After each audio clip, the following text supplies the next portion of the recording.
"Should we search for survivors?" a young man to Valmont's left asked, speaking loudly and out of turn. Rayner gazed around them at the ruins of the village. His eyes gave little away, but his lips had lost their constant smile. "If there are survivors remaining, why haven't they called out to us? We've not been quiet." His hand, Valmont noted, was resting on the hilt of his sword, fingers grasping and then relaxing convulsively. "Locust will not have left anyone alive. There is nothing to be done here. We must ride to the fortress as fast as we are able, so that the lords of the land can be made aware." Tillis cleared her throat, loudly enough that the bulk of them turned their heads in her direction. It was easy to find her. She was the only one of them on the ground, with the gauzy red cloak still clasped around her shoulders. Valmont shivered in envy. "Kezia is right. Someone should stay and bury the dead. Say words for them," she declared, voice ringing outward, much louder and much less carefully than Rayner's controlled yell. "Will any man stay with me?"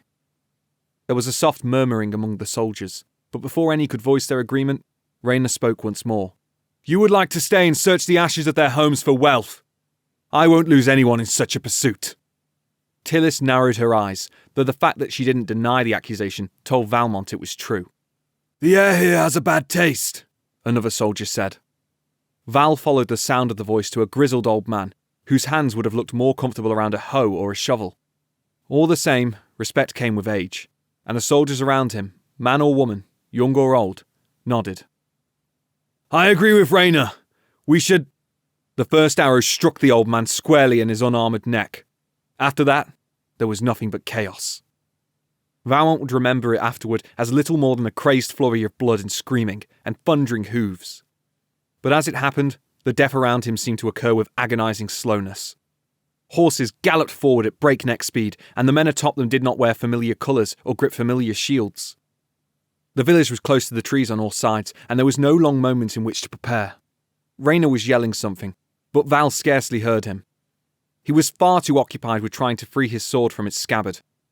It wasn't nearly as easy as it had been the few times he'd tried it in the practice yard, and the frost in the air caused the metal of his blade to catch against the sheath. The men who bore down on them were dressed in mail and leather. Their helmets were dark and covered nearly their entire faces, with only 2 small slits for the eyes and mouth. How can they breathe?